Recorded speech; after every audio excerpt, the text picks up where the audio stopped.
Kw'igenekerezo rya 20 umwaka wa 2025, Donald Trump yaracikiye icese amabanga yiwe yo kurongora igihugu ca Leta Zunze Ubumwe za Amerika. Inyuma y'ayo mabanga, Donald Trump yagiye arafata ingingo zitandukanye we yavuga ko ari zo gusubira guteza imbere canke guha iteka ubutunzi bwa Leta Zunze Ubumwe za Amerika. Ingingo imwe ikomeye yakoze kw'isi yose ni ingingo yo guhagarika imfashanyo zatangwa na Leta Zunze Ubumwe za Amerika muri usaid.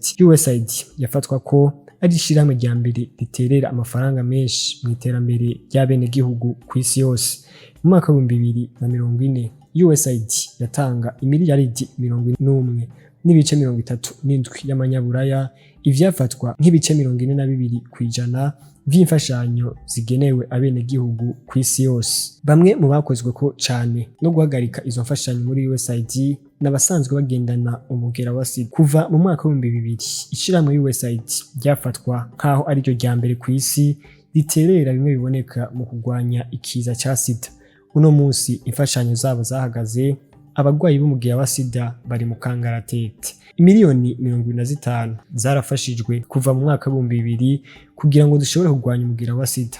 Ivyo vyaciye mu kwigisha ibijanye n'umugera wa sida, mu kuvura abasanzwe bawufise canke mu gukingira abatarawandura. Kuva aho iyo ngingo ifatiwe, imiliyoni 20 z'abantu bariko barafata imiti ipfufahaza umugera wa sida, ivyo bita ARV. Ariko uno munsi kuva izo mfashanyo zihagaze, bakaba batabona uko bagiye kubandanya bagwanya ico kiza. Ubwoba akaba ari bwinshi ku bishobora kubashikira, kandi ubwoba bukaba ari bwinshi ku bijanye n'ingene umugera wa sida usubiye kugenda kugwirirana mu bene gihugu. Ingaruka mbi ntizibonekeza mu gisata co kurwanya umugera wa sida gusa. Inyuma yaho Leta Zunze Ubumwe za Amerika zihagarikiye imfashanyo muri usaid, mu bindi bisata vyose navyo byarakozweko. Aha twovuga nk'igisata kijejwe kurwanya imigwi y'iterabwoba, cane cane muri Amerika y'Amajepfo, aho imigwi y'iterabwoba yasubiye kwiyongera cane cane nko mu bihugu vya Colombia.